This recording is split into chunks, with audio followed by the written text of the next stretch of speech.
네, 두 번째 시간입니다. 그 도리안의 침략 부분 사료 좀 읽어볼게요. 트로이 전쟁 이후에도 그리스는 지속적인 이주를 통해 국가를 건설하는 과정이 있었으므로 그 트로이 전쟁 이후 이제 지중해 동부 연안에 이제 폴리스 형성이 본격화되는 과정이라는 걸 알 수 있습니다. 평화 가운데 국력의 강화를 꾀할 수 없었다. 즉 그리스인이 트로이에서 귀환하는 것이 지연되었으므로 많은 변동이 생겼고 대부분의 폴리스에서 내란이 발생하게 됐다. 내란. 이걸 사익스에서는 뭐라고 표현하고 있어? 사료? 스타시스라는 말로 표현하고 있죠. 스타시스. 그걸 뭐 어원 같은 것도 벌적, 파당 뭐 이런 것들로 말을 하고 있잖아. 그지? 그냥 내해. 스타시스. 우리말로 그냥 번역하면 내란이라고 표현하고 있다고요. 아까도 말했지만 내란의 주축은 무슨 세력과 무슨 세력? 부자. 그러니까 대귀족과 대토지를 보유한 귀족과 토지를 상실해 나가는 민중들. 토지를 상실해 나가는 민중들. 이들 사이에 뭐가 일어나고 있었다? 내란이 벌어지고 있었다라는 거지. 그러니까 토지 부족의 위기가 심화되어 가고 있었다라는 말이 되겠고요. 대부분 폴리스에서 내란이 발생했다. 그리고 내란 때문에 국가에 쫓겨났던 사람들이 새로운 폴리스를 건설하게 됐다. 그지? 쫓겨났던 사람들, 그러니까 하층민들이 이제 식민을 통해서 새로운 폴리스를 만들었다라는 말이야. 원래 폴리스를 떠나서 새롭게 뭘 만들었다? 식민시를 만들었다라는 말이지. 응? 식민시라는 말을 이렇게 쓰거든, 영어로. 아포이키아라는 그리스어로 쓰는데요. 단순하게 집을 떠났다라는 의미야. 집을 떠났다. 그러니까 서결론을 보면 식민시와 모시와의 관계 설정이 되어 있지. 그치? 정치적 지배를 받지 아니하고 경제적 동질성을 띠고 있다. 그러니까 경제적 이해관계만 갖고 있다라는 말로 쓰여 있다고. 이해해?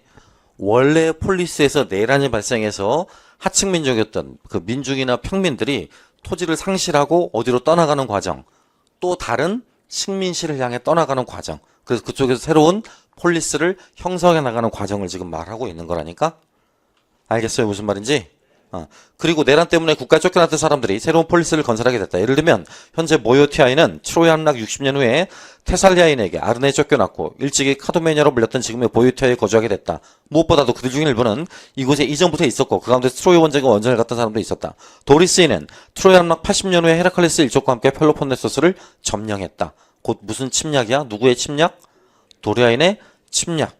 그러니까 펠로폰네소스 반도 일대에서는 아까도 말했던 것처럼 대략 요 시점 이후부터 뭐가 형성되기 시작해? 폴리스가 형성이 되기 시작해. 이해해?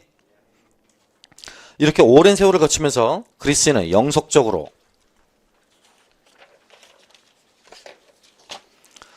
평온을 찾았으며 결국에는 국가에 쫓겨난 일도 없게 되고 식민자를 파견했던 것이다. 그리고 이오니아와 에게의 많은 도서에는 아테네인이 식민자를 보내고 이탈리아와 그리스의 많은 지방에는 펠로폰네소스인 식민시를 개척하게 됐다. 주목해서 봐봐. 이오니아 해와 에게 해의 많은 도서에는 아테네인이 식민자를 보냈다라고 그랬어. 그러니까 서교로로 들어가 있는 식민활동의 범위와 연관한 지도 있지? 그 지도를 보면 아테네 쪽에서 주로 파견했던 해외 식민자들, 그들에 의해서 형성되었던 식민시들이 대부분 예계의 동부 쪽과 북쪽 일대, 트로이 입구 쪽까지 확장되고 있음을 알 수 있지. 그치? 이탈리아와 그리스의 많은 지방에는 펠로폰네소스인이 식민시를 개척했다라고 써 있어. 이탈리아와 그리스의 많은 지방에. 그러니까 아까 말한 동부 쪽 빼고, 북동부 쪽 빼고 이렇게 서남부 쪽 일대에는 어디서? 펠로폰네소스 반도에서. 이쪽 일대에는 그리스 일대에서 이렇게 식민이 지금 이루어지고 있는 거라고. 그 과정을 서결론 지도에서도 그대로 설명하고 있습니다. 그래서 그리스의 다른 여러 지방도 식민시로 만들었다. 이 식민시는 모두 언제 이후에 건설됐다? 그게 포인트야. 그게 중요한 포인트라고. 식민시는 무슨 전쟁 이후에 형성되었다? 트로이 전쟁 이후에 형성되었다. 바꿔 말하면 트로이 전쟁 이후에 도시국가 안에서 무엇이 본격화됐다? 내란이 본격화됐다. 그 내란을 피해서 많은 사람들이 식민시를 만들게 됐다라는 말이지. 알겠어요? 무슨 말인지? 체크포인트 읽어봅시다. 폴리스 시대의 그리스인들은 트로이로 원정했던 영웅들의 귀환이 지연되는 것을 미케네 시대 말기에 나타난 혼란의 원인으로 보았다. 이 혼란을 종결지은 헤라클레스 쪽의 귀환, 즉 도리아인들입니다. 도리스인의 그리스 침공이라고 말한다라고 했네요. 그러니까 트로이 전쟁 이후의 귀환 과정을 무슨 종족의 침략이라고 말을 한다. 도리아인의 침략이라고 말을 한다. 투키투데이스에 따르면 이후의 평화와 안정 중에 행해졌던 식민활동으로 폴리 시대 그리스 세계가 형성되었던 것이고 그리스 방언은 동방의 방언과 서방의 방언으로 나뉘어졌다. 동방은 아티카, 이오니아 방언과 아카이아 방언으로 분리된다. 그리고 서방은 아르카디아, 키프로스 방언과 도리스 방언으로 나뉜다. 이쪽이지? 이쪽이 주로. 이쪽이 주로 키프로스 방언이고 이쪽이 동방의 방언이라고 그랬으니까 아티카, 이오니아 방언이 되겠지? 그죠? 참고해 보시고요. 1번의 사료는 지금 언제를 전후한 사료다? 트로이 전쟁을 전후한 사료다. 그러니까 만약에 시험 문제가 나오잖아. 해당 사료가 그럼 딱 두 가지밖에 물어볼 수밖에 없어. 하나는 시점이야. 트로이 전쟁이고요. 그렇지? 뭐가 형성되었던 시점이라고? 식민시. 식민시가 형성되었던 시점을 언제 직후로 본다? 트로이 전쟁 직후로 본다. 그 다음에 또 하나, 시험 문제 또 하나. 이렇게 식민시가 만들어지게 됐던 것은 폴리스 내부의 땡땡이 원인이었던 것으로 본다. 내란. 원어로? 외워야 돼. 알겠어? 무슨 말인지? 응? 다음 두 번째, 시노이키스모스입니다. 옆에다 써봐 한자로 집 주소를 하고 이렇게. 한 곳에 모여서 뭐 하게 됐다? 살게 됐다라는 거지. 한 곳에 모여서 살게 됐다.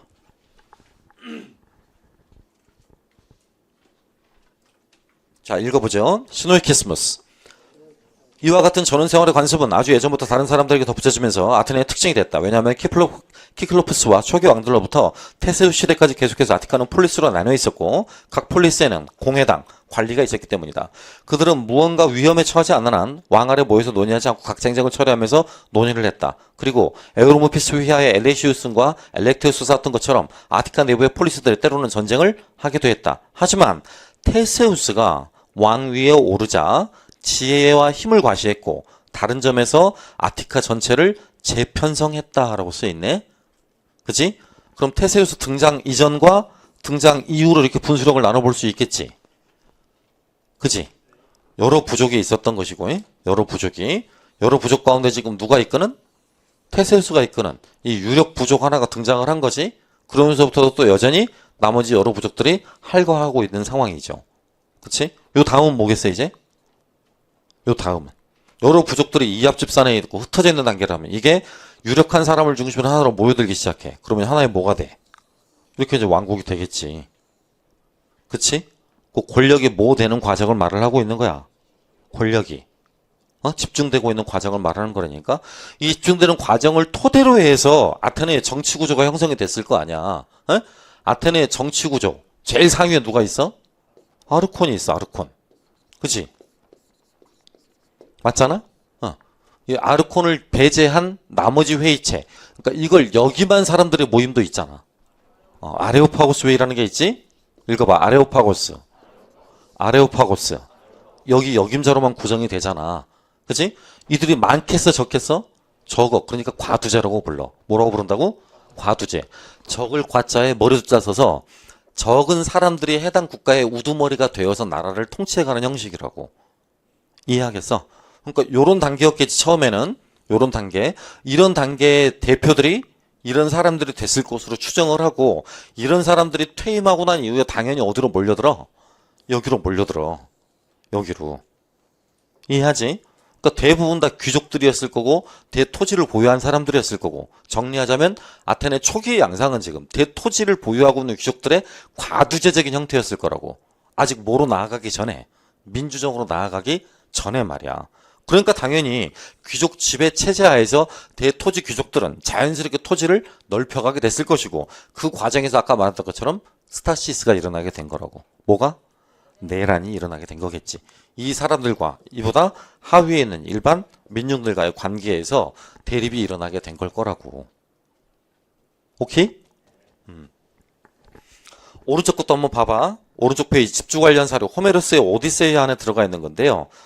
파이키아인들은 전에는 휘페레의 넓은 땅에 살았지. 그 근처에 키콜로페스가 있었지. 이들은 공격적이어서 토지를 약탈하고 그들보다 더 강했으므로 그들은 어렵게 살았네. 그래서 신과 같은 나우시토스가 파이아키아인들을 그곳에서 끌어내 시케르에 정착시켰는데 이곳은 고생하는 자들과는 동떨어진 곳이었지. 그는 폴리스 주변에 성벽을 쌓고 집을 지었으며 신전을 건설하고 경제를 나누어 주었다네. 그지? 원래 폴리스로부터 떠나와서 새롭게 집주하는 과정을 보여주고 있는 거지. 써 있잖아. 이들은 공격적이어서 토지를 약탈하고 더 강해서 어렵게 살았네. 그래서 파이아키아인들을 그곳에서 끌어내 시케리아에 정착시켰는데 라고 했잖아. 그 정착하면서 폴리스 주변에 뭘 쌓았다?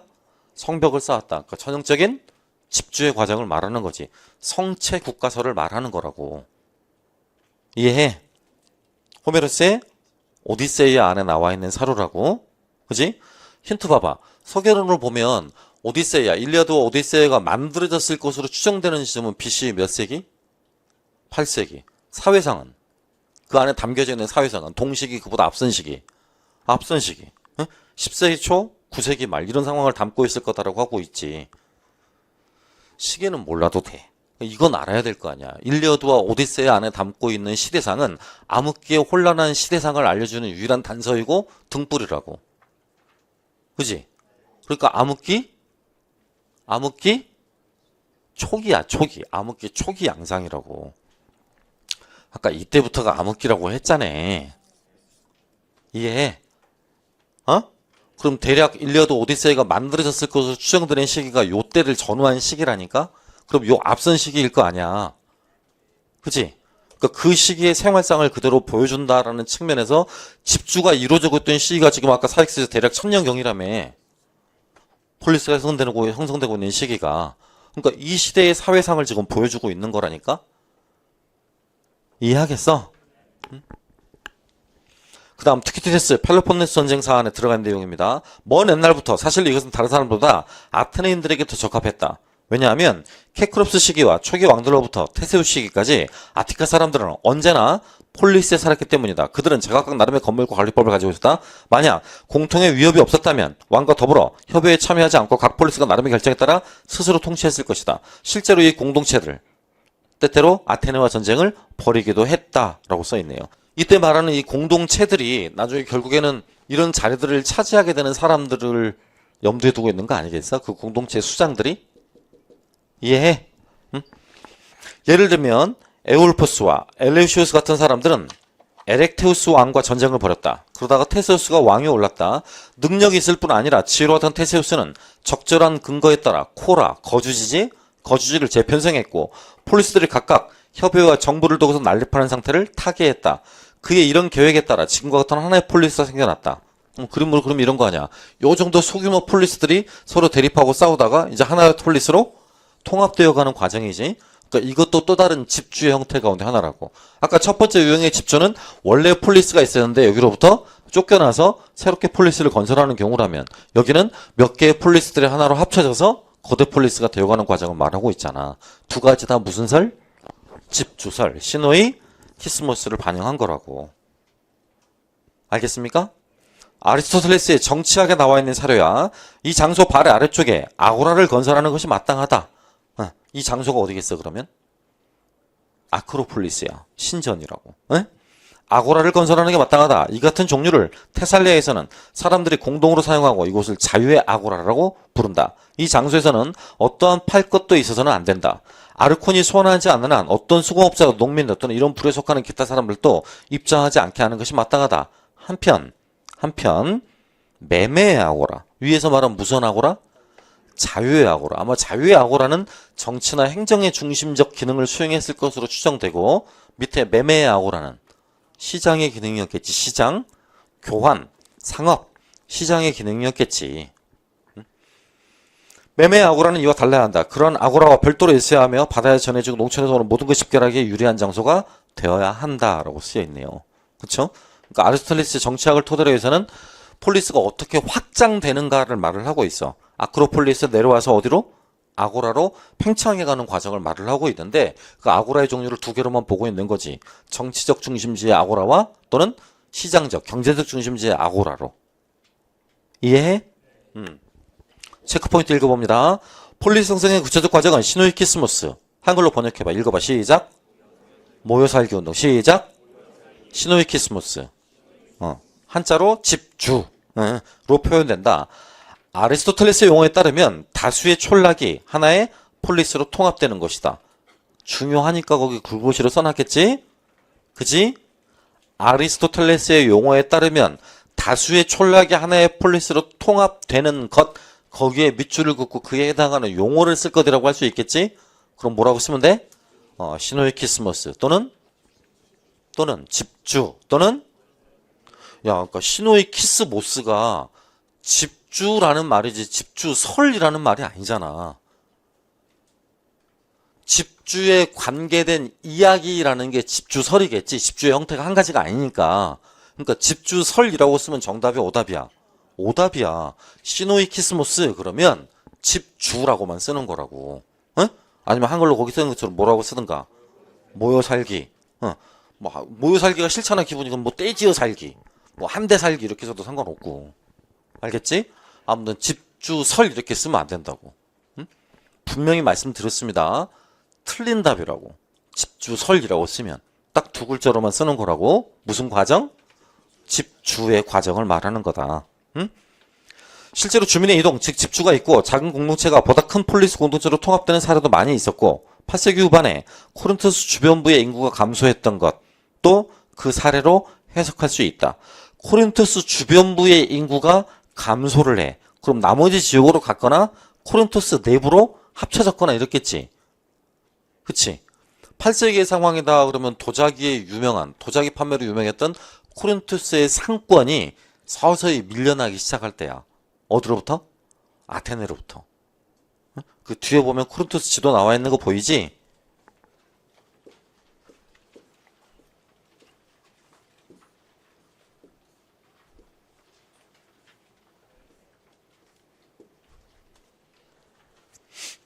여기 보시면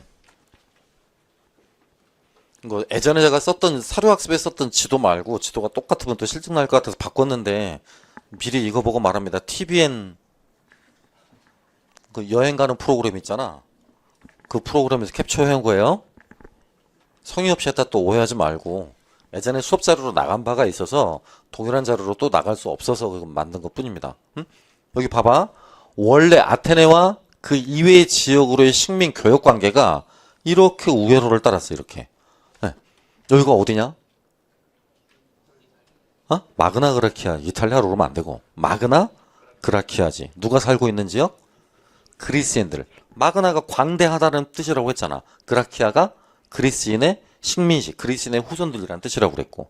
그러니까 이런 지역도 전부 다 지금 이렇게 폴리스들이 형성이 되어 있는데, 식민지들이 형성이 되어 있는데, 이 그리스인들이 살고 있는 이 장화 말구 모양의 뒷굽의 두 개를 이렇게 부른다니까?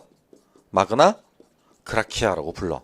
광대한 그리스인들의 땅이란 뜻이야. 이렇게 교역을 했기 때문이지. 그런데 이렇게 가게 되면 무려 몇 킬로가 단축이 된다고?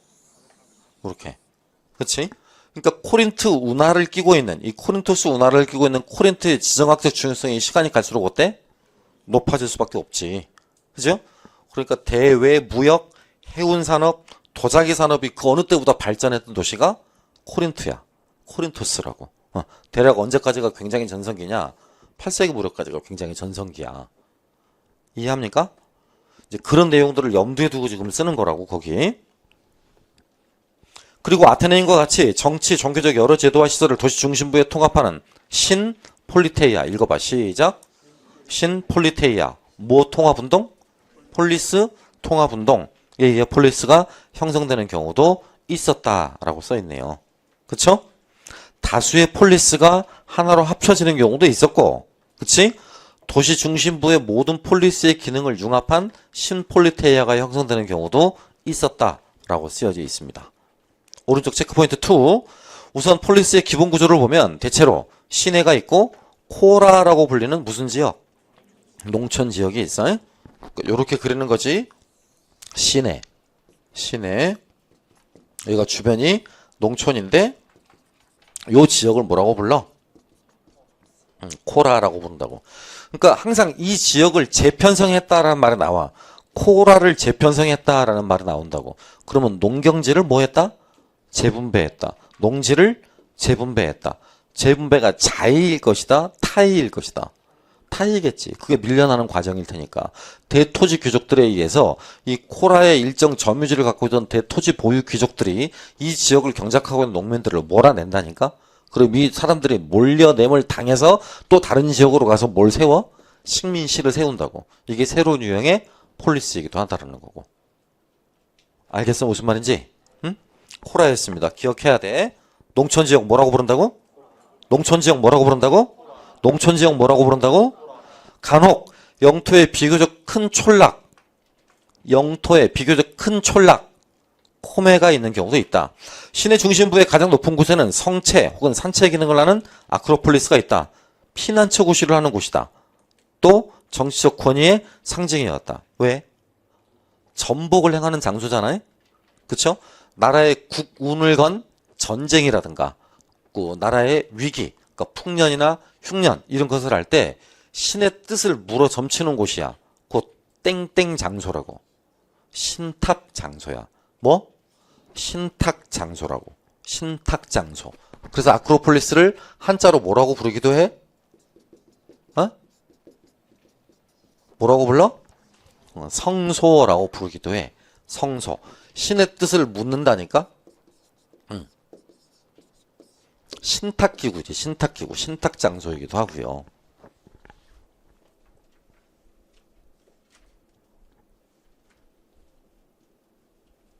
이해해? 자, 약속을 했어. 전쟁의 여신에게 약속을 했어. 내가 이 전쟁에서 이기기만 하면 반드시 당신을 위한 신전 하나를 만들어 드리리다. 그래서 실제 신전을 만들었어. 무슨 신전이야? 어? 파르테논 신전이야. 누가 세웠어? 어느 시기에 세웠냐고. 페르클레스 시기에 세웠잖아. 누가 설계했어? 익티노스. 익티노스. 봐, 이럴 때 멍 때리면 기입형에서 대박 틀리는 거야. 이럴 때 멍 때리면 기입형에서 대박 틀리는 거라고. 석열은 꼭 찾아봐야 돼. 이해해? 어디서 이기면 신에게 전쟁의 여신에게 신전을 바치겠다? 페르시아 전쟁에서 이기면. 그래서 실제로 파르테논 신전을 남겼던 거잖아. 이해해? 그 이전 페르시아 전쟁의 와중에서도 여러 차례에 걸쳐 신탁을 했어.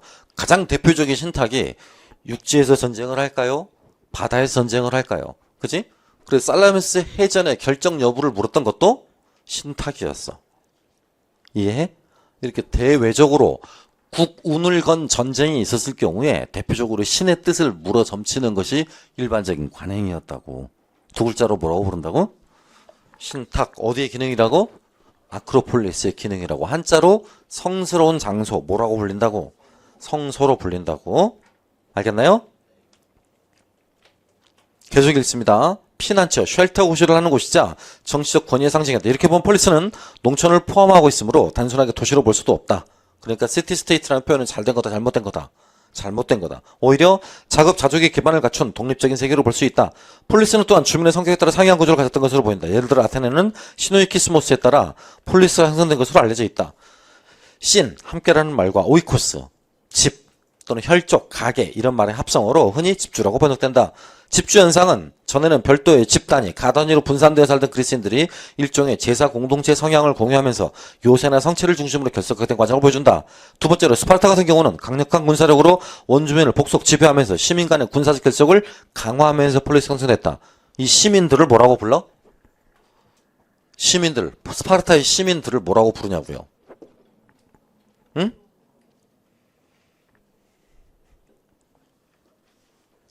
스파르타의 사회 구조를 지금 물어보고 있는 거잖아. 그치? 맨 상층부에 요 표현. 근데 이 표현을 먼저 말씀하시면 안 되는 게 이건 동등한 자라는 표현이 메세니아를 진압하고 난 이후야. 거기서 토지를 균등하게 분배했기 때문에 균등하게 분배받은 자들이란 뜻일 뿐이야. 이해해? 그러니까 이건 신분계층을 지칭하는 표현이 아니고 전쟁 이후에 전리품을 나누어 받은 시민계급 전사단 이걸 지칭하는 표현이야. 그럼 1계급은 다른 표현으로 뭐가 돼야 되겠어? 라케다이몬 또는 스파르타 티아테스가 되는 거야. 라케다이몬 또는 스파르타 티아테스. 시민 전사단이란 뜻이야. 라케, 다이몬 또는 스파르타, 티아테스. 그 전체 인구의 약 5%에 해당하는 사람으로 군사적 의무를 이행하고 있는 군인 집단을 뜻한다고. 그지? 그 다음 이 계급이 페리오이코이, 주로 상업이나 수공업에 종사하는 사람들로서 변경에 거주하는 사람들이란 뜻을 지니고 있지? 맨 아래가 원주민이었던 헤일로타이. 얘들은 이 호모이오이에게 협조하거나 중립을 지켰던 사람들이라면 얘들은 끝까지 저항했던 사람들이잖아. 기억나지? 결국 얘네들의 위협적과 얘네들의 반란에 항상 능동적으로 대처하기 위해서 리쿠르구스 법제가 만들어진 거지. 리쿠르구스 법제가 그 군국주의적 정치 체제가 만들어진 것이고, 아고게 프로그램에 기초하고 있는 스파르타 시민들의 생활상이 마련된 법안이야. 그게 무슨 법령? 리쿠르구스 법령이었지. 알겠나요? 자, 한번 따라 읽어보자. 호모이오이, 페리오이코이, 헤일로타이. 그쵸? 호모이오이, 페리오이코이, 헤일로타이. 가장 대표적인 스파르타의 사회구조였습니다. 이따 뒤에 또 나옵니다. 자, 계속 읽어보죠. 도리스네 폴리스가 주로 이런 경우에 해당하는데, 정복민이 피종민의 절대적으로 소수여서 지배에 필요한 군사력을 강화하기 위해 동일 면적의 폴리스의 구성원인 시민에게 각자 분할하고 농촌을 주요 생활로 기반으로 삼았다. 그렇게 동일 면적의 토지를 나눠받은 폴리스의 구성원, 곧 시민, 그걸 지칭하는 개념이 호모이 오이죠. 밑줄 긋고. 동일 면적의 토지를 폴리스의 구성원인 시민에게 분할했다라는 부분에 밑줄 긋고, 그걸 분할받은 자, 호모이 오이라고 부른다고요. 그 결과 구성원 간의 경제적, 정치적 동등성이 확보됐다라고 말을 하겠지? 그지? 그럼 적어도 구성원 내부에 갈등이 있어, 없어? 없어. 그게 스파르타에서 유일하게 무슨 정치 형태를 경험하지 않은 이유야? 참주정을 경험하지 않은 이유야. 참주정을 경험하지 않은 이유. 그 시민단 내에 빈부격차가 나타나지 않았다라는 거지. 시민단 내부에서 빈부격차가 나타나지 않았다는 것이라고. 그것 때문에 갈등이 일어나지 않아서, 아까 말한 내란, 스타시스가 나타나지 않아서 참주정을 경험하지 않았어. 하지만 스파르타를 제외한 그리스 전역의 거의 모든 폴리스가 스타시스를 경험하게 됐고, 그 스타시스를 경험하는 와중에 티라노스, 아까 말한 참주정을 경험하게 돼. 참주정. 자, 강좌도 읽었고 사익서에도 또 나오고 하니까 대표적인 폴리스의 참주 셋만 말해봐. 첫 번째, 페이든, 아르고스지. 그지? 사익서에 나오지? 읽어봐. 페이든, 아르고스. 두 번째, 코린트의 킵셀로스. 시작. 코린트의 킵셀로스. 이건 시험 문제 나와. 참주명을 쓰라고 하고 대표적인 참주 두 가지를 쓸 것, 이건 물어볼 수 있는 거라고. 그러니까 무조건 외워야 되는 거지. 지금처럼 이렇게 멍 때리고 있어서는 안 돼. 이해해? 다시. 페이든의 아르고스, 코린트의 킵셀로스. 한 사람 더. 시키온의 클레이스테네스. 이 클레이스테네스가 누구라고? 아테네 클레이스테네스의 외조부라고 했잖아. 외조부. 응? 시키온의 클레이스테네스. 시작. 시키온의 클레이스테네스. 자, 대표적인 3대 참조 말해보자. 시작. 여러분, 여기 잠깐만 봐봐. 보고 지금 이렇게 단답형들, 기입형들 이런 걸 많이 맞춰야 된다는 걸 이번에 총괄평가로 잘 느끼셨을 거 아니야. 그러니까 이걸 내가 왜 모르지 이런 잡생각을 하지 말고 그냥 따라 외울 때 따라 외워서 외워버리면 되는 거라니까. 생각에 연쇄고리를 자꾸 일으키면 안 돼. 누구는 아는데? 나는 기억 안 나는데? 난 세계관도 하나만 나는데? 그건 잡생각이야. 그냥 외우면 된다니까. 뭘 고민해 외우는 거지. 김태규 이해하냐? 외우는 거야. 구영모 이해하냐? 외우는 거라고. 구영모 이름이 구영모 이름이고 김태규 이름이 김태규잖아. 근데 뭘 이해를 해? 그냥 외워야지. 그러니까 고개 박지 말고 그냥 외우셔. 이 자리에서. 끝나고 나서 외워야지. 잘 받아 써놓고 외워야지. 그럼 내년에 합격해. 제발 그런 바보 같은 일 하지 말라니까. 알겠어? 모든 수업 내용은 모든 수업 시간에다 외우고 끝낸다라는 마음가짐이 돼야 돼. 그래야 오후에 외울 게 줄어들어. 어? 근데 띨띨하게 공부하는 사람들일수록 일단 쓰고 보자. 그리고 오후에 외우자. 이거는 산업화 시대의 공부 방법이지 정보화 시대의 공부 방법이 아니야. 우리 같은 인출형 문항에 적합하지 않은 타입의 공부 패턴이야. 인출은 어때야 돼? 즉각적이어야 돼. 인풋, 프로세스, 아웃풋 이게 아니라니까. 인풋, 아웃풋이지 프로세스가 없어. 인출은. 이해해? 논술형이나 서술형 문항이 인풋, 프로세스, 아웃풋의 과정을 거쳐. 그지만 기입형은 그냥 인풋이고 아웃풋이야. 그러니까 기계적으로 나와야 된단 말이야. 시키온, 클레이스테네스 이렇게 나와야 돼. 페이든, 아르고스 이렇게 나오면 돼. 뭘 머릿속으로 시키온이 어디였지? 지방이 어디 지역이었지? 이런 거 고민할 게 아니라고. 마지막으로 한 번 더. 기입형은 무자비하게 외우는 거다. 응? 내 머릿속에서 뭔가 처리하는 과정을 겪으면 되는 게 아니라 찌르면 툭 튀어나와야 되는 거다. 찌르면 툭 튀어나와야 되는 거다. 찔러보자. 헤이든 화이트. 봐, 복습이 안 된 거잖아. 그걸 고민하고 있다는 것 자체가 복습이 안 된 거라고. 헤이든 화이트.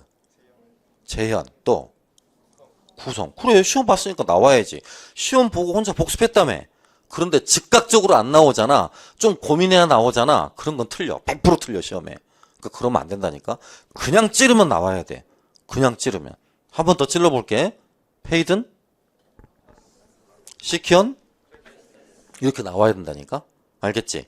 자, 3대 참주 외워보자. 시작.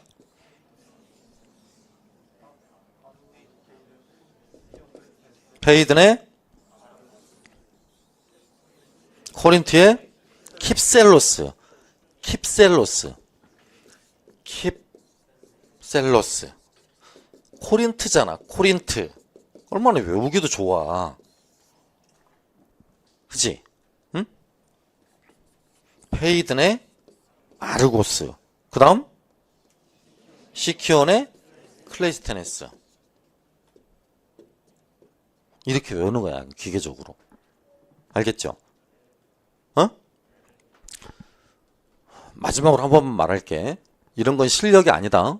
부지런하고 게으르냐의 차이지 저걸 못 외운다. 외운데 능력이 없다. 무지하게 게으른 거야. 그건 게으르단 말 이외로 어떤 걸로도 표현이 안 돼. 그러니까 그냥 기계적으로 외워. 이해해? 어떻게 한다고? 기계적으로 외워. 프로세싱을 거치지 말라고. 그냥 인풋하고 아웃풋해. 헤이든 화이트 뭐라고? 재현. 또 구성. 재현, 구성. 그지? 하나 더 물어봐. 이렇게 툭 찌르면 또 나와야 돼. 롤랑바르트. 롤랑바르트. 모의 독자, 실제 독자. 그러니까 이렇게 나올 때까지 무조건 외워. 무조건. 고민하지 말고. 책 보지 말고 그냥 외워. 바르트, 모의 독자, 실제 독자. 알겠어? 바이 양호한. 이렇게 해서 외우면 더 좋잖아. 응? 기입형은 어떤 거다? 기계적으로 외우는 거다. 기입형은 어떤 거다? 기계적으로 외우는 거다. 제발. 응? 제발. 계속 읽겠습니다. 체크포인트 2입니다. 아래서 7번째 줄. 그 결과 구성원 간의 경제적, 정치적 동등성이 확보되었다. 호모요에 말씀드렸고요. 한편 폴리스 형태를 갖추지 않은 국가도 있었는데 마케도니아가 그런 경우다. 이게 바로 에트노스죠? 폴리스 형태를 갖추지 않아. 뭐가 돼? 폴리스 형태를 갖추지 않는다니까? 그럼 이런 게 아니라는 거잖아, 지금. 첫째, 이런 형태도 아니라는 거고. 그치? 요런 것도 아니라는 거지. 이런 것도 아니라는 거잖아. 그냥 이 상태로 남아있는 거지. 이걸 에트노스라고 부르는 거라는 거지. 그러니까 가장 농촌 지역의 영향력이 강한 곳. 쉽게 말을 하면 도심적 기능이 강한 곳, 농촌의 기능이 강한 곳. 도시스러운 곳, 시골스러운 곳. 발전된 곳, 발전되지 못한 곳. 그럼 당연히 북방의 이민족이었던 마케도니아 종족에 해당하는 지역들이겠지. 이해하지? 나눠보자 그럼. 마케도니아. 마케도니아. 전형적인 에트노스형. 이쪽. 여기야, 여기 지금. 지도가 있네. 여기. 무슨 형? 아까 전형적인 형태야. 여러 개의 폴리스들이 하나로 뭐한 형태? 이렇게 집주하는 형태. 여기야.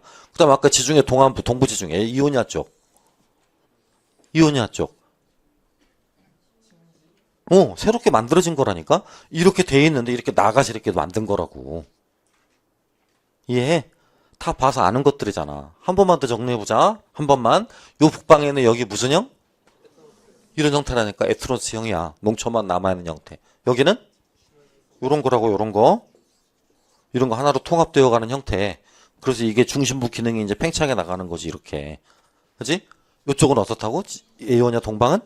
이런 형태라고, 이런 형태. 원래 모도시를 떠나서 이렇게 폴리스가 자생적으로 형성되는 경우다라고 말할 수 있는 거지. 식민, 시의 기능을 수행하는 것. 알겠죠? 다음 거 보겠습니다. 3. 왕정에서 귀족정으로. 중요해. 중요해. 난 분명히 말했어. 중요하다고. 시험 문제 나온다고 그 사료.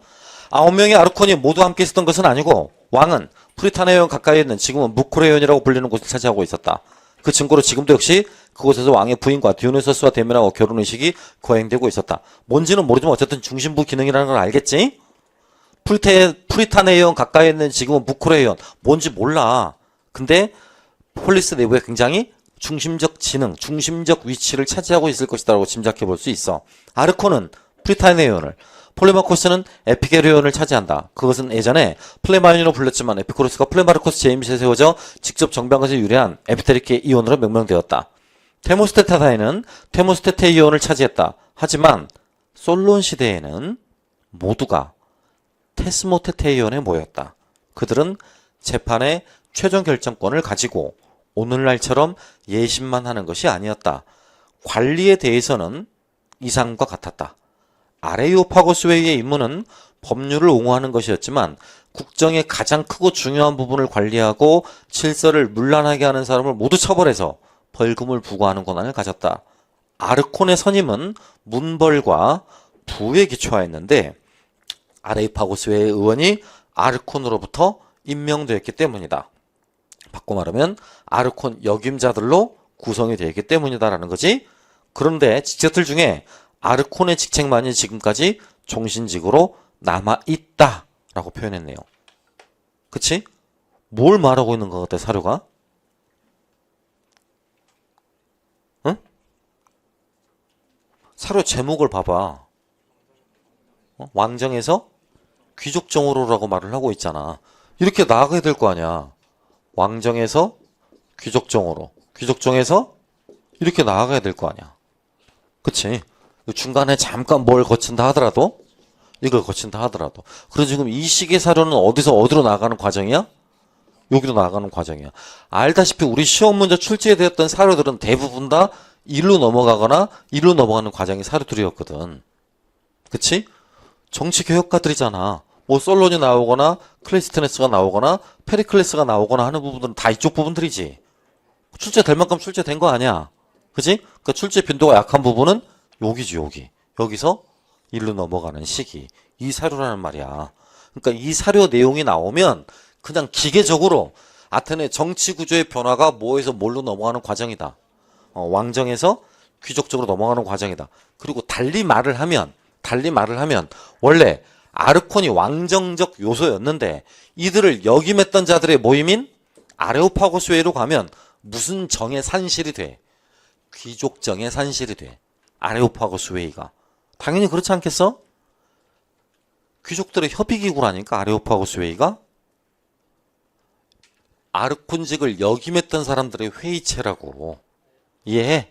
그러니까 원래 아르콘은 소규모 폴리스들의 수장일 수 있었겠지. 근데 이게 하나로 연합해서 대규모 폴리스가 되었다라면 이들의 영향력을 행사할 수 있는 기구가 있어야 될 거 아닌가? 그 기구가 뭐겠냐고. 아레오파고스웨이였겠지. 그치? 그러니까 여기 제목처럼 왕정에서 귀족적으로 넘어가는 시기에는 이 두 가지 관직의 요소가 병행이 돼. 동시에 나타나는데 시간이 지날수록 어디의 권한이 강해진다는 말이냐? 이게 강해진다는 말이야. 이것의 실권보다 이것의 권한이 강해진다라는 말인 거지. 이해돼? 체크포인트. 아테네처럼 미케네 시대 말기 혼란을 꿋꿋하게 살아간 폴리스의 경우에도 도리스처럼 왕을 받들어 그리스를 침패해서 정착했던 폴리스의 경우에도 폴리스 형성 과정에서 뭐에서 뭘로 변화해 갔다? 왕정에서 귀족정으로. 제시된 사료는 왕 오디세우스가 부재 중이었을 때 아티카 섬의 상황은 그 과도기를 엿볼 수 있어서 흥미롭다. 귀족층이 경제적, 군사적으로 힘을 가져 왕의 지위가 상대적으로 뭐 돼가는? 저하돼가는 무슨 정? 귀족정. 인용 사료를 통해 아테네의 귀족정 성립이 왕의 권한이 분화되고 제한되면서 얼마 안 있어 왕가의 손에서 벗어나는 과정을 엿볼 수 있다라고 했어. 그러니까 제시된 자료가 주어지게 되면 정치 구조가 뭐에서 뭘로 바뀌어 나간다? 그렇지. 왕정에서 귀족정으로 바뀌어 나간다라고 쓰면 돼. 중요한 부분이라고. 이해를 하지 말라고 이런 건. 그냥 외우는 거야. 에? 요 사료가 보여. 겁나 어려운 사료가 보이는데 알고 있는 제목 몇 개가 있어. 솔론도 보이고 또 중간에 아레오파고스웨이도 보이고 아르콘도 보여. 이 세 글자가 보이는 사료야. 그런데 문제에서 작성 방법에서 아테네 정치 구조의 변화를 쓸 것이라고 문제가 나왔어. 그럼 그냥 그렇게 쓰면 돼. 외워서. 뭐에서 뭘로? 왕정에서 귀족정으로의 변화, 전환 이렇게 쓰시면 된다고. 또 말하지만 이해하려고 하지 말어. 여러분이 아무리 이해하려고 해봤자 프리타네온이 어딘가, 뭘 하는 기구인가, 부크레온이 뭔가 어딘가 알 수 없어. 국내에 나와 있는 연구서적에 어떤 것도 없어. 그러니까 이해하려고 그러지 말고 뭐해? 암기해. 암기해. 알겠지? 눈에 익혀두라고. 넷! 아테네 최초의 법. 뭐? 드라콘. 드라콘 입법. 드라콘 입법. 뭐고 때 냈던 거잖아. 그치? 연도 외웠어? 드라콘 입법 몇 년경? 622년경. 그치? 추정이야. 추정. 정확한 연도는 아니고. 그리고 뭐 622, 621, 620까지도 말하는 경우도 있어. 응? 연도 외우는 큰 의미는 없어 보입니다. 어쨌든 7세기 무렵에 누가 등장했다? 드라콘 비법이 등장을 했다라는 거잖아. 그러면 요 전후 사정을 알아야 되겠지. 그치? 요 이전 상황이 어떤 상황이야? 아까 말했듯이 스타시스. 폴리스가 형성되고 스타시스가 일어나고 파단길에 대립이 나타나고 있던 시기야. 또 말하지만 대토지귀족과 일반 평민들 간의 토지를 둘러싼 갈등과 대립이 심화되고 있을 때야. 그치? 거기서 이 누가 등장했다고? 드라콘이 등장했다고. 그러니까 법령 내용이 뭐였어? 남의 빚 갖다 쓰고 빚 갚지 못하면 평생 노예로 삼는다라는 거였어. 노예로 삼는다. 땡땡 노예제의 관행이 정착된 거야. 그렇지. 그러니까 요 이후에 등장했던 누구는 6세기 초 등장했던 솔로는 무슨 생각을 먼저 했겠어? 이게 나쁜 법이었다. 이것 가운데 나쁜 법 몇 개는 뭐하고? 뜯어 고치고 이것 가운데 좋은 법은 그대로 유지하자라는 생각을 했겠지. 이해해? 이렇게 시기별로 나누어 생각하는 게 우선이라는 말이에요. 자, 드라콘 비문 기원전 409년, 408년의 비문으로 드라콘의 법의 살인에 관한 조항을 담고 있다. 그러니까 만들어졌던 시기보다 훨씬 후대 것에 남아있는 사료라는 걸 알 수 있지? 그치? 4- 플루타르코스의 솔론. 플루타르코스가 쓰고 있는 저서, 책 이름이 뭐였다고 그랬지? 영웅전이었는데 정식 명칭이 뭐라고 그랬고 기출반대 했잖아. 비교 열전. 그치? 비교 열전. 영웅전에 관한 이야기야. 근데 그 영웅 가운데 누구에 관한 이야기를 담고 있냐 거기 지금? 솔론. 그러니까 그리스 시대의 영웅이었던 솔론에 관한 항목을 담고 있는 플루타르코스의 저서 가운데 일부야. 모든 범죄자에는 오로지 사형 한 가지만을 가졌다. 그 결과 나태한 혐의를 받은 사람도 채소나 과일을 훔친 사람도 신성 모독도 마찬가지 전부 다 사형이었다. 그 때문에 후에 데마테스는 드라콘이 법을 기록할 때 먹을 사용하지 않고 피를 사용했다는 말을 하여 유명해졌다. 그치? 그 법의 무슨 주의? 중벌주의, 충형주의를 지금 비판하고 있는 거잖아. 아리스토텔레스. 사람들은 드라콘이 세운 법을 사람의 법이 아니라 무슨 법? 용의 법이라 한다. 매우 가혹했기 때문이다. 플루타르코스. 그래서 무엇보다도 살인에 관한 것을 제외하고 드라콘이 제정한 모든 법을 폐지했다. 왜냐하면 그 법들이 거칠고 지나치게 무거웠기 때문이다. 누구의 조치야? 솔론의 조치라고. 자, 밑에 해설 보자. 기원전 650년부터 510년 무렵 많은 폴리스 성법이 제정되었고 제정자는 입법자 노모스테타이로 불렸다. 잘레우코스와 콘다스 그리고 드라콘도 입법자 중에 한 사람이었다. 나머지 몰라도 돼. 누구? 드라콘도 어쨌든 입법자 중 법을 세웠던 사람 가운데 하나였다. 그가 제정했던 법 620, 621년은 후세에 피로 쓰였다고 말할 정도로 가혹했지만 솔론이 살인에 관한 법을 제거해 폐지했기 때문에 그 내용의 잔혹함은 거의 알려지지 않았다. 겨우 살인에 관한 법이 기원전 400과 408년의 비문과 법정 변론을 통해 단편적으로 남아있을 뿐이다 라고 했네. 그렇지? 그 남아있는 항목이 첫 번째 사진 자료로 들어가 있는 것이지 그 비문. 알겠지? 자, 체크포인트 읽어봅니다. 드라코는 기원전 621년에 법률을 만들고 포고할 수 있는 특별한 권위를 위임받았다. 아까 말한 법률 제정자, 입법자 가운데 한 사람이 됐다. 그는 당시 사회 필요에 따라 기존 관습법을 수정하는 개표에 최초로 헌법을 만들었다. 흔히 이 법이 매우 엄격했다는 점을 강조해서 먹이 아니라 피로 쓰였다고들 했다. 이 법에 따르면 경범죄도 사형, 중범죄도 사형. 드라콘에게 두 죄가 같지 않냐라고 묻자 더 무거운 벌을 줘야 되지만 사형 이상의 벌이 없다. 그러니까 사형으로 통일했다. 그러나 드라콘의 법이 엄격하지 않다는 점을 강조하는 이야기는 오늘날 거의 인정받지 못한다. 엄격하다는 점을 강조하는 이야기는 거의 인정받지 못한다. 그렇게 엄격하게 법을 시행할 만큼 무슨 권력이 강하지 못했기 때문이다. 국가 권력이. 그러니까 실제일 것이다. 과장된 걸 것이다. 과장된 걸 것이다. 흔히 고대법에서 가장 기본이 되는 원칙은 땡땡법이다. 복수법이다. 아까 말한 동해, 복수, 동태, 복수, 탄려의 법칙 이런 겁니다.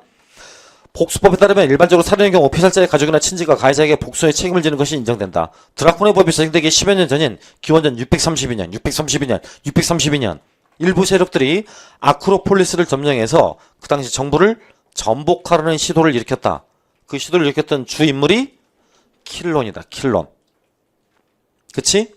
근데 그 킬론을 당시 권력을 장악하고 있던 알크마이온 가문들이 무차하게 학살했다라는 거죠. 두 번 다시 그런 아테네 내부에서 무슨 보복이 이루어지지 않도록 바라는 마음에서 이런 보복이 이루어지지 않도록 하는 마음에서 누가? 드라콘이 강압적인 법률을 만들어냈던 거다. 뭐만 하면 사형이다. 뭐만 하면 사형이다. 그러니까 이 말은 즉슨 사형에 처하겠다 하지 말라. 하지 말라라는 뜻이라고. 누구처럼 반란을 도모해서 괜히 죽음을 당하지도 말 것이며 반란을 도모한 자들을 사적인 보복 원칙으로 가서 죽이지도 말라라는 거지. 그러니까 적어도 드라콘의 시각에서 바라볼 땐 누구도 나쁜 놈이지만 킬론도 나쁜 놈이지만 누가 더 나빠? 알크마이온 가문 사람들이 더 나빠. 권력을 쥐고 있다고 해서 본인 권력에 반항하고 있는 사람들을 무참하게 학살한 것. 그게 더 나쁘다라는 거지. 그러니까 그런 일들이 두 번 다시 재발되지 않도록 하는 바람에서 만들었던 법령이 드라콘 입법이다. 이해돼? 드라콘 법령의 제정 목적이 뭐라고? 국가의 힘을 통해 사적 복수를 막으려는 목적이다. 사적 당사자의 가문이 어디였다고? 알크마이온 가문이었다고. 그가 반란 세력인 누구 일파를 죽이려던 사건? 킬론 일파를 죽이려던 사건에서 착안해서 만들어졌던 게 드라콘 입법이라고. 이제 안 틀리겠죠? 응? 모고 때도 말했지만 유일하게 민주정 이전 시기에 시험 문제 안 나온 사료야. 유일하게 시험 문제 이전에 안 나온 사료라고. 알겠습니까? 참고로 사료 이렇게 모으는 과정과 뒤에 문제 만드는 과정 제가 뭐가 더 힘들 것 같아? 여러분이 만약 이렇게 프린트를 만드신다면 사료 만드는 게 더 힘들어. 사료 긁어서 이렇게 그냥 편집하면 되지 않습니까? 이렇게 생각하기 쉬운데 순서를 생각하고 전후 인과관계도 배려를 해야 되고 뒤에 체크포인트 내용에서 키워드가 닮은가도 찾아내야 돼. 이걸 그대로 괄호치기 해서 문제 만드는 건 무지하게 쉬워. 그런데 사료를 뽑아내고 선정하고 선후관계를 연결짓고 물어볼 수 있는 체크포인트를 찾아내는 게 어렵다고. 이해하시겠어? 실제로 제가 첫 주 이거 수업 준비하는데 사료 편집 이렇게 하는 데만 17페이지밖에 안 되지만 8시간 걸렸어. 8시간. 응? 사료 좀 내용 놓고 개론서, 총론, 서강자 3개 옆에 놓고 그러니까 토탈 5권을 놓고 거기서 골라내야만 해. 쉬운 일이 아니라고. 그 말인 즉슨 또 말하지만 혼자 뭔가 더 보려고 하지 말라고. 주는 거나 잘해. 주는 거나 잘해. 알겠죠? 여러분은 5과목을 교육과까지 포함해서 5과목을 공부하시지만 전화 구쌤은 2과목씩만 하면 돼. 그러니까 2과목씩 하는 사람들이 시간도 많고 더 잘할 테니까 그 사람들 시키는 대로만 해. 그게 빨라. 알겠지? 또 외워보자 한 번만 더. 드라콘 입법의 목적이 뭐라고? 재정의 목적이? 하지만 어떤 점이 한계점으로 지정되냐면 이 당시 그러니까 7세기 당시 아테네의 국가 권력이 그렇게 컸을 것이냐라는 데는 의문을 갖고 있다고. 알겠어? 응? 그와 연관한 사건이 뭐라고? 킬론의 반란이라고. 그를 진압했던 가문이 어디라고? 알크마이온 가문이라고. 네. 곧 특정 가문에 의해서 곧 사적 보복이 행해지는 것을 국가적 권력 차원에서 제어하고 방지하기 위해서 만들어진 법령이 드라콘 입법이라고. 오케이? 알아야 된다고. 그 다음 5. 빈민의 애속과 참주의 등장 그리고 솔론의 등장. 그것도 중요해. 아까 말한 스타시스가 나오기 때문이야. 중요하다고. 응? 중요하다고. 아리스토텔레스. 이 일이 있은 후에 명사들과 대중은 오랫동안 스타시스하게 되었다라고 써있거든. 그럼 이 일이 뭐겠냐? 짐작해봐. 어떤 사건은 아니야. 명사들과 대중이 오랫동안 대립하게 됐다라는 말이잖아. 그지? 그럼 토지 문제로 인한 갈등을 말을 하는 거겠지? 토지 문제로 인한 갈등. 그 다음 또 다른 사례요. 정체가 그렇게 정해지고 또 많은 이들이 소수자에서 노예 상태가 되자 데모스가 귀족들에게 저항해서 봉기하게 됐다. 그러나 오랜 기간의 스타시스와 대립을 겪은 후에 두 편은 함께 누구를? 솔론을 무슨 자와 무슨 직책으로? 조정자와 아르콘으로 선임하는데 동의했고 그의 손에 정체를 맡겼다. 그의 손에 정체를 맡겼다라고 했습니다. 아시겠지만 솔론 시기까지도 아직 정체가 뭐로 나아가지 못할 때야? 이렇게 나아가지 못할 때야. 여전히 뭐야? 요거야. 그지? 근데 이게 마음에 들지 않았기 때문에 이렇게 넘어간 거잖아? 참주정으로 넘어간 거지? 잘못 생각하면 솔론의 개혁으로 이렇게 넘어간 거 아니냐? 천만의 말씀이라고. 응? 솔론의 개혁 중이다라고 할지라도 여전히 2단계였고 그 개혁이 조정하는데 아리스토텔레스 표현처럼 조정하는 수준으로까지 머물고 말았어. 뭐가 아닌? 이게 아닌 귀족들의 비위를 맞추고 최하층 계급, 빈민 계급들의 최소한의 생계를 보장해주는 정도의 개혁에서만 그치고 말았다고. 그러니까 그 당대를 살고 있었던 아리스토텔레스마저도 이렇게 칭호를 줬잖아. 에? 뭐가 아닌? 이게 아닌 이렇게 칭호를 줬다니까. 그의 개혁이 완성되었음을 아니면 미비했음을 미비했음을 지적한 거지. 그러니까 이런 표현을 쓴 거지. 그리고 직책을 어디로 줬다고요? 아르콘의 직책으로 줬다라고 써있지? 그지? 자, 뒤에 문제 봐보자.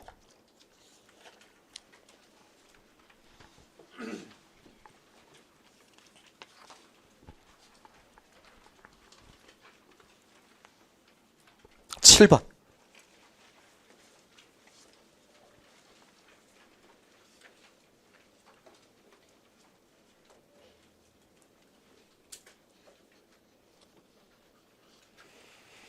자료 1번. 모든 범죄자에게는 오로지 한 가지 사형만 강해졌다. 사형 한 가지만 강해졌다. 누구의 법이겠어? 드라콘 입법이겠지? 그치? 그 때문에 후에 데마테스는 이 드라콘이 법을 기록할 때 먹을 쓰지 않고 피를 사용했다는 말을 해서 유명해졌다라고 쓰여있잖아. 그리고 플루타르코스 누구 전 이야기인데 일단 방금 배웠으니까 솔론이라는 걸 알겠지만 실제 시험에서는 모를 거라고 누군지. 그지? 그럼 바로 니은을 봐야 되겠지 밑에? 그래서 무엇보다도 살인에 관한 것을 제외하고 기억이 드라콘이 제정한 모든 법을 폐지했다. 왜냐하면 그 법이 거칠고 지나치게 무거웠기 때문이다. 이 법을 폐지한 인물이 누구라는 걸 알아? 솔론이란 걸 알아. 그러니까 솔론이란 걸 짐작은 하겠지? 하지만 실제 시험이면 진짜 확신은 가질 수 없어. 그냥 짐작만 하는 거야. 이럴 때 내가 어쩌라고 했어? 그냥 쓰라고 했지. 솔론인 것 같다라고 했을 때 그냥 솔론으로 써야 그게 정답이 되는 거라니까. 또 망설이면 힘들어져. 뒤에 작성 방법에 힌트가 하나 더 있어. 뭐 있어? 응? 그렇지. 니은의 인물이 취한 정치개혁을 쓸 거더라고 그랬잖아. 그치? 드라콘의 입법에도 불구하고 농민 상태가 개선되지 않았어.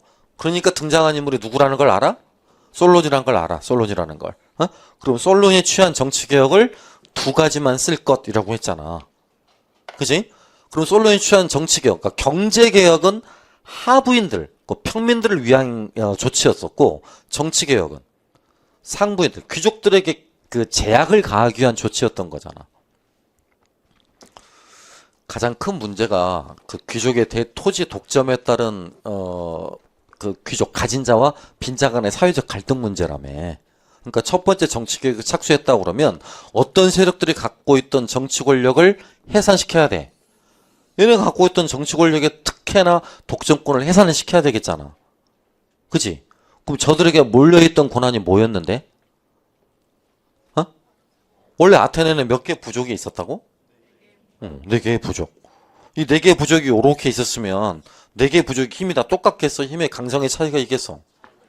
그 특정 부족이 입김이 세겠지. 아까 말한 알크마이온 가문 같은 경우 입김이 세겠지. 나머지 부족도 약할 수 있고. 그럼 이걸 제어할 수 있는 방법은 뭐야?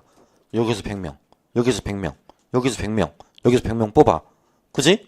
딱 100명씩만 뽑는다니까? 부족의 힘의 크기와 상관없이? 그래서 무슨 모임을 만들어? 여기서 결정을 하면 되잖아. 그러니까 정치개혁 첫 번째로 써야 될 답은 뭐겠어? 400인 회와 같은 새로운 회의체를 창설한다라는 거지. 그치? 여기 창설한 400인 회에는 귀족만 가입해, 평민들도 가입해. 평민들도 참여할 수 있어. 평민들도. 그러니까 정답은 어떻게 써야 완성이 되냐면 400인 회를 창설하여 중산층의 정치 참여를 허용한 점까지 써야 돼. 400인 회를 창설하여 중산층의 정치 참여를 허용한 점.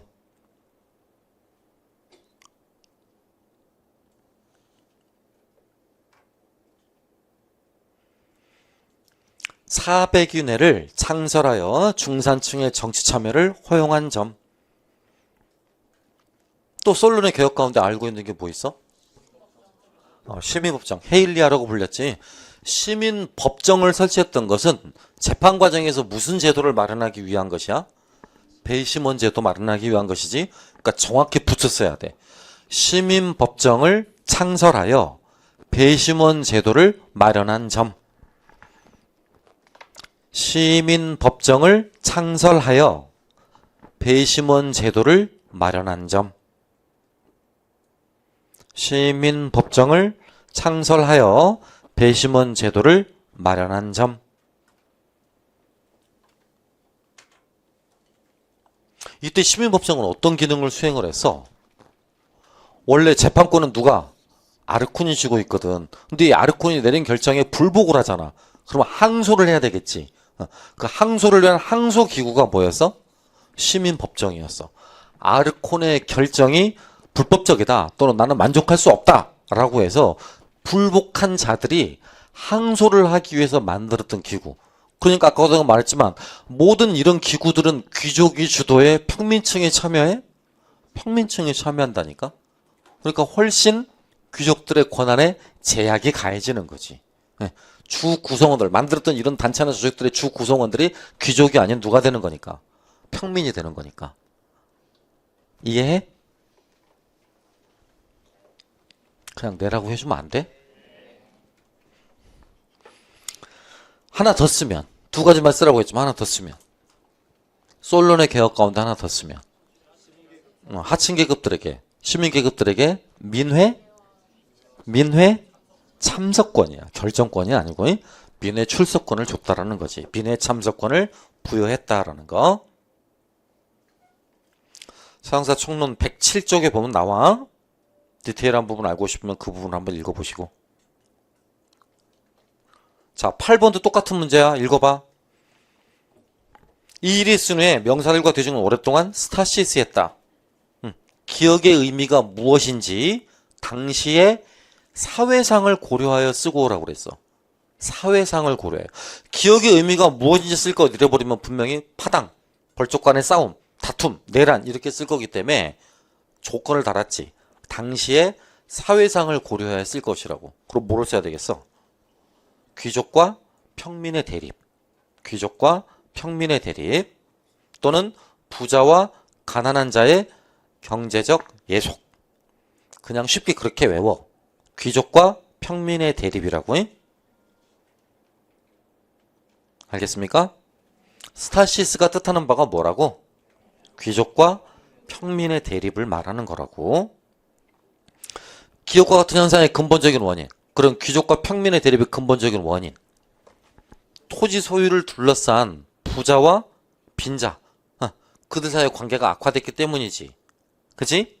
실제로 수험서 안에, 그러니까 사익서 안에는 뭐라고 들어가 있냐면, 가난한 자의, 부자와 가난한 자의 경제적 예속관계라고 들어가 있어. 부자와 가난한 자의 경제적 예속관계. 부자와 가난한 자의 경제적 예속관계. 그 경제적 예속의 형태가 이른바 채무노예 이런 것일 거 아니야. 그치? 결국 풀어서 말을 하면 부자와 가난한 자의 경제적 예속관계로 인해서 귀족과 평민의 대립이 격화되어 가고 있었어. 그 대립적 상황을 스타시스 뭐라고 불렀던 거고, 내란이라고 불렀던 거고. 자, 따라해봐. 따라해보라고. 부자와 가난한 자의 경제적 예속관계로 인해. 이거 시험에 나오니까 똑같이 외워야 돼. 암기야. 다시 한번. 부자와 가난한 자의 경제적 예속관계로 인해 귀족과 평민의 대립이 나타났고, 이를 스타시스라 지칭하며, 보통의 폴리스의 경우 이를 해결하기 위해 참주가 등장하는데, 아테네에서만큼은 조정자이자 아르콘이었던 솔론이 등장해서 이러한 갈등 문제를 해소시키려 했다. 알겠지? 물론 이해를 하면 자연스럽게 말씀하실 수 있지만 이해가 안 된다면 그런 거라도 잘 기억해보라는 말이야. 그 다음 자료 2번. 정체가 그렇게 정해지고 또 많은 이들이 소수자에서 노예 상태가 되자 데모스가 귀족들에게 저항하여 봉기했다. 그 데모스가 아까 말한 가난한 자들이겠지? 평민들일 거 아니야. 어? 그러나 오랜 기간의 스타시스와 대립을 겪은 후 두 편은 함께 모여 그의 손에 정체를 맡겼다. 그 관직 아르콘. 솔론이고 아르콘이고. 그치? 여기다 딱 손을 놓고 한번 생각해봐. 8번. 이게 만약에 시험 문제 나왔어. 뭘 쓰고 뭘 못 썼을 것 같아? 기억 그 솔론은 다 썼겠지. 관직은 50%는 썼을 거고 50%는 못 썼을 거야. 그치? 첫 번째 문항 기억의 의미는 썼을까 못 썼을까? 거의 대부분 못 썼을 거야. 거의 대부분. 기억을 못 쓰면 그 다음 문제인 원인도 못 써. 그래서 8번이 시험 문제 나왔다. 1점일 거야. 1점. 응? 그러니까 이런 문제가 나오면 공부를 잘한 사람이나 잘 못한 사람이나 어차피 1점이야. 어차피 1점. 이해? 이런 것 때문에 문항의 난이도에 따라서 초수생들이 붙는 경우가 왕왕 생기는 거야. 문항이 아예 초극각적으로 난이도가 생기면, 아주 정답률이 낮으면 재수생들이 좀 본격적으로 불리할 수밖에 없어. 초수생들이 전격적으로 유리할 수밖에 없고. 알겠지? 매년마다 이런 문항이 영역별로 1에서 2문항에 나온다는 걸 알아야 돼. 자, 그 말을 재수생들 알아듣기 쉽게 말을 해줄게. 재수생들은 이런 문항에서 반드시 맞춰야 된다라는 이야기야. 그래야 승산이 있다라는 이야기라고. 누구 대비? 초수생 대비. 초수생들은 전략을 가르쳐 줄게. 이런 문제가 많이 나오길 바래. 많이 나오길. 그리고 이런 극악의 난이도 말고 나머지 문제는 굉장히 쉽게 나오기를 바라면 돼. 알겠나요? 알겠어? 무슨 말인지? 그러니까 꼭 이런 부분의 문제 N수생들은 틀리지 않아야 되겠다. 틀리면 항상 혼자 뒤돌아서서 벽 보면서 면벽을 해봐라. 면벽. 반성을 해봐. 왜 이걸 내가 틀렸을까라고. 알겠지? 잠깐만 또 쉴게요.